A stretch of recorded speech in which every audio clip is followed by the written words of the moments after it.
memberi fokus kepada agenda Bumiputra. Ia dikatakan dasar yang telah lapuk dan menjadi punca tumpulnya daya saing negara. Apakah jawapan terhadap kritikan ini? Bagaimanakah agenda ini akan dipastikan kejayaannya? Bersama Tun Dr. Mahathir Mohamad merungkai kepentingan Bumiputra dalam RMK 10. Khamis 8 Julai 2010, 8.45 malam, langsung dari Pusat Dagangan Bumiputra, hanya di TV1.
Assalamualaikum, salam hibah dan salam satu Malaysia. Anda menyaksikan forum RMK 10 kita, di mana di sinilah medannya untuk dibincangkan dan dibutirkan hasil daripada rancangan Malaysia ke-10 yang baru saja diwartakan, dibentangkan kepada rakyat agar rakyat dapat sama-sama memainkan peranan dan menjadi katalis di peringkat akar umbi, memahami dan menjadi ejen yang menggerakkan lagi pembangunan Malaysia di segenap peringkat.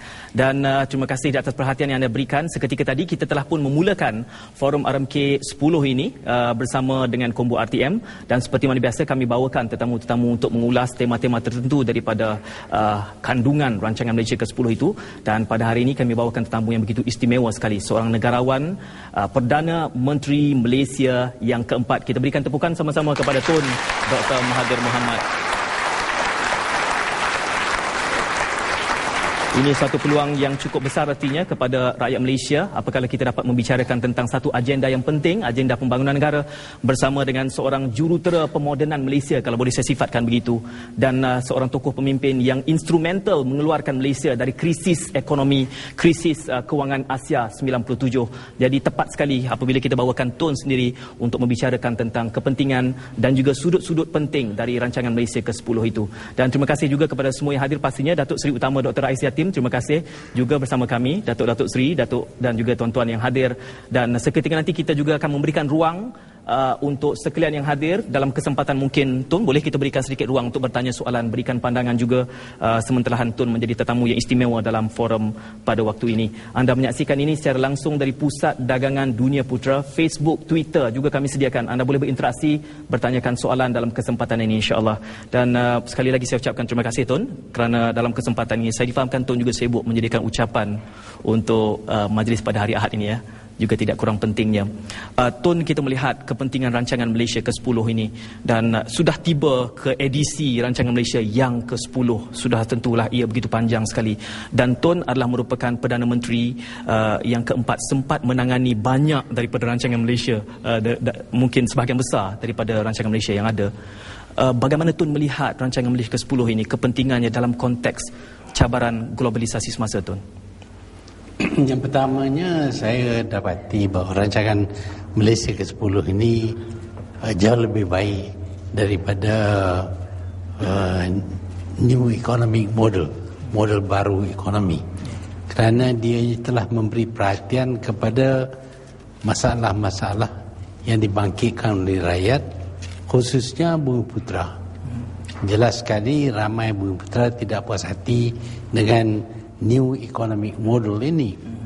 Tapi dalam rancangan Malaysia ke-10 telah dapat beberapa tumpuan kepada masalah-masalah Bumiputera yang kalau dilaksanakan dengan baik akan menolong mengimbangkan kedudukan kaum dalam negara kita.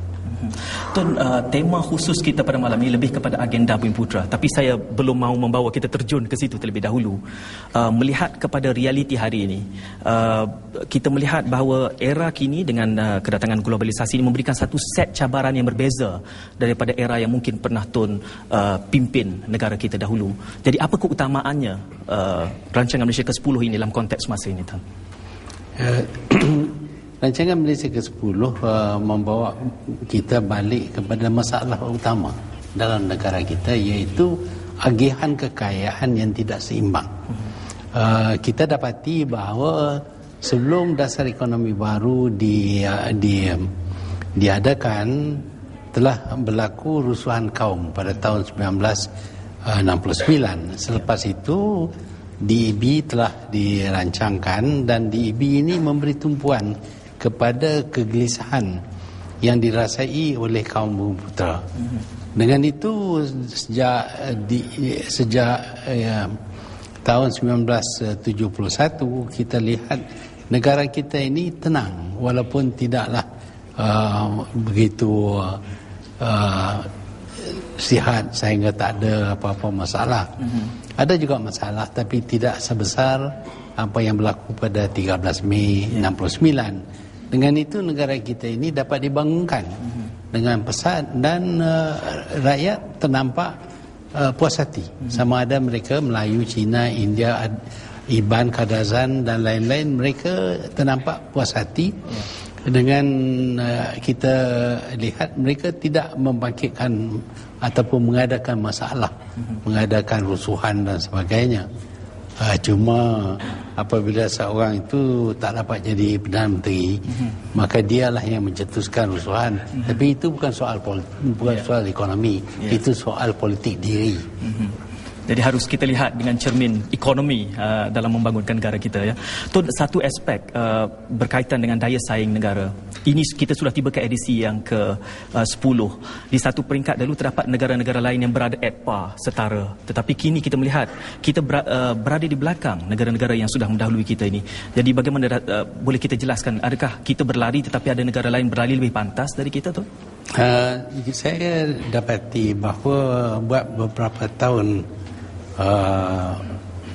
selepas saya letak jawatan, terdapat perubahan-perubahan yang tidak begitu menggalakkan, sehingga pertumbuhan ekonomi negara kita merosot. Kita sekarang ini kadang-kadang didapati belakang